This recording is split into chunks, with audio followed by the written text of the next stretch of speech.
iyo umuntu akoze icyaha aba agomba kugihanirwa. Iyo umuntu akoze icyaha birumvikana aba agomba kugihanirwa. Buri gihugu kigira uburyo gihana ibyaha hakurikijwe itegeko ndetse n'ibwiriza kiba cyarashyizeho. Ahangaha wa wundi wiswe ko ari umunyabyaha ajyanwa muri gereza. Gusa abo banyabyaha izo gereza bafungirwamo ziba zitandukanye. Niyo mpamvu bose badafungirwa ahantu hamwe. Hagati aho ngaho hari gereza zikorwamo ibikorwa by'iyicarubozo ku buryo zitwa yuko arizo gereza mbi muri iyi si ya rurema.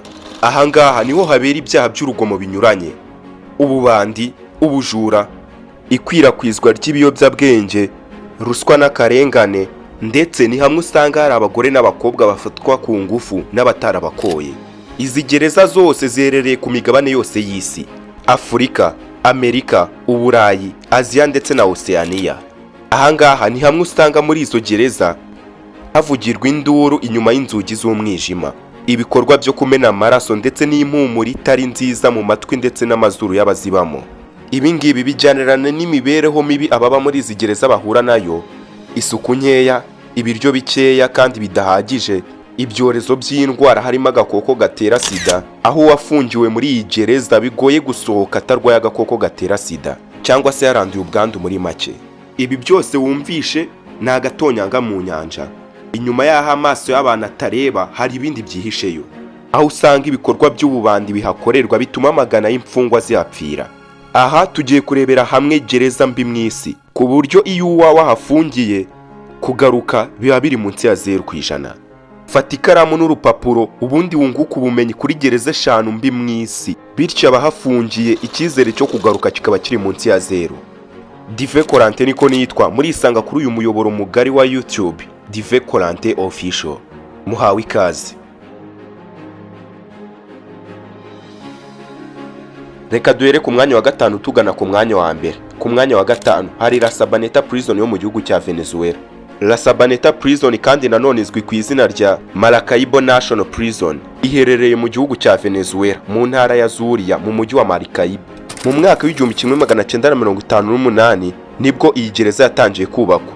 Iyi gereza kubera ibikorwa by'urugomo n'iyicarubozo rihabera yaje gufungwa mu mwaka w'2013, kubera yuko iyi gereza yubakwa mu mwaka w'1958 yari yemerewe kwakira imfungwa 700, ariko byageze mu mwaka w'2013 yakira imfungwa 3700.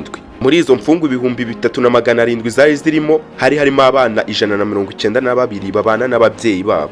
Kandi ikindi gitangaje kuri gereza ya La Sabaneta Prison nuko umurinzi umwe yari yemerewe kurinda imfungwa 150. Ubushyuhe bwinshi bukabije, ubucucike cyane bukabije, imibereho mibi harimo nko kubura amazi, ikwirakwizwa ry'ibiyobyabwenge ndetse n'urundi rugomo byatumye mu mwaka w'1994 habamo urugomo. Uru rugomo rwari ruri kumwe n'umwiryane, aho imfungwa zirenga 100 zishwe, andi magana y'imfungwa zirakomereka muri uwo mwaka nyine. Ibi byari biri guterwa n'ubuyobozi bubi ndetse n'imibereho mibi. Mu mwaka w'2012 habayemo indi mirwano. Ahangaha imfungwa zirenga 39 zarishwe mu gihe cy'amezi 3 gusa.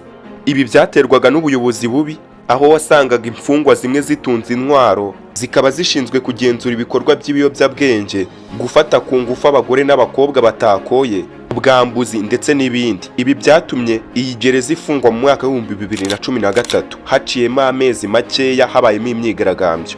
Iyi gereza nyuma y'uko ifunzwe mu mwaka w'2013 yaje kuba ikimenyetso cya gereza zose ziri mu isi, ikimenyetso cyo kugira ubuyobozi bwiza muri gereza, bigatanga isomo ku yandi magereza yose yo mu isi.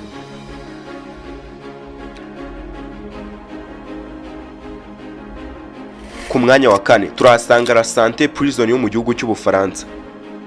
Iyi La Santé Prison iherereye mu murwa mukuru w'Ubufaransa i Paris. Iyi yubatswe hagati y'umwaka w'1861 n'1867, ikaba gereza y'urupfu ndetse n'ubuzima. La Santé Prison uretse ibikorwa by'isuku nke, urugomo ndetse n'ibindi bikorwa, La Santé Prison yafungiwemo n'ibindi byamamare bigiye bikomeye mu mateka y'isi bitazibagirana. Aha twavuga nka serial killer Christian Rumusi, akaba umwicanyi karundura wanyujijwe ku mateleviziyo y'igihugu cy'Ubufaransa. Nanone kandi La Santé Prison yafungiwemo ikindi cyamamare mu byihebe, amazina yacyo bakita Carlos de Jacal.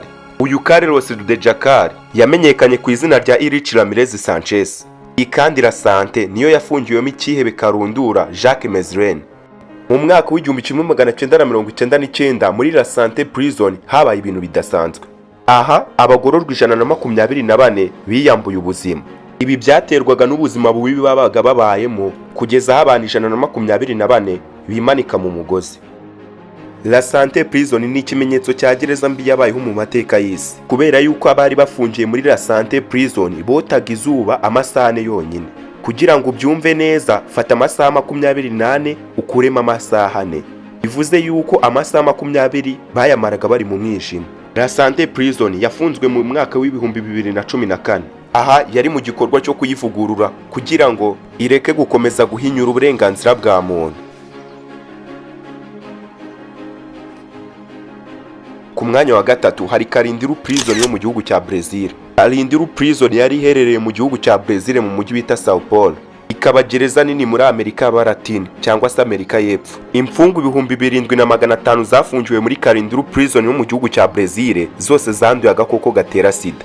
Iki ni ikimenyetso cy'ubuzima bubi, umutekano muke wari uri muri iyi gereza. Yubatswe bwa mbere mu mwaka w'igihumbi 1920. Ku itariki ya 2 Ukwakira mu mwaka w'igihumbi 1992, abapolisi 341 binjiye muri gereza nyuma y'imirwano n'imishyamirane yari iri kwabera. Aba bapolisi 341 binjiye muri Carindiru Prison yo mu gihugu cya Brazil. Uwo munsi hapfuye imfungwa 111. Mu mwaka w'ibihumbi 2013 abo bapolisi 23 muri bo baregwaga ibyo byaha. Babakatiye imyaka 156 buri wese imyaka y'igifungo. Kugira ngo ubyumve neza nuko buri wese bamukatiye imyaka 156. Naho mu mwaka w'ibihumbi 2016 urukiko rwategetse yuko abo bapolisi bari barakatiwe buri wese imyaka 156 barekurwa, kubera yuko rwagaragazaga yuko abo bapolisi babikoze mu rwego rwo kwirwanaho. Mu mwaka w'ibihumbi 2014 igice cyawo kimwe cyagizwe igice cy'umurage n'amateka. Ku mwanya wa kabiri turasanga Tadmur Prison yo mu gihugu cya Syria. Iyi Tadmur Prison nanone nizwi ku izina rya Desert Prison cyangwa se gereza y'ubutayu. Iyi iherereye mu butayu bw'uburasirazuba bwa Syria. Yubatswe bwa mbere mu mwaka w'igihumbi 1930. Aha yubakwa bwa mbere yakoreshwaga nka gereza ifungirwamo abasirikare bigomeye ku gihugu cya Syria. Gusa nyuma mu mwaka w'igihumbi 1996 yakoreshejwe nka gereza ya gisirikare yihariye. Mu w'igihumbi 1980 mu ijoro rimwe ryabaye ijoro ridasanzwe. Imfungwa zirenga 1000 zishwe mu ijoro rimwe, zishwe n'abarinzi. Abo bose bishwe mu babishe harimo n'ishyaka rya Islam ryitwa Muslim Brotherhood. Ibi byabaye muri Syria mu gihe hari kubigeragezwa ryo kwica kwa perezida wa Syria. Perezida wa Syria wari ugiye kwicwa maze bikaburizwamo yitwa Hafez al-Assad. Mu mwaka w'igihumbi 1996 Human Rights Watch, umuryango ushinzwe kurengera uburenganzira bwa muntu, wavuze yuko iyi gereza yabereyemo ibikorwa bihinyura uburenganzira bwa muntu. Maze bigeze mu mwaka w'ibihumbi 2001 iyi gereza yaje gufunga amarembo. Gusa bigeze mu mwaka w'ibihumbi 2011 yongera gufungura amarembo. Nyuma y'imyaka itari myinshi, ubwo twari tugeze mu mwaka w'ibihumbi 2015, iyi gereza yiswe ko ari gereza y'ubutayu, habereyemo ibintu bidasanzwe. Muri uyu mwaka w'ibihumbi 2015 umutwe witwa ISIS waraje ubohora abari bari muri iyi gereza, hanyuma iyi gereza basiga bayitwitse burundu.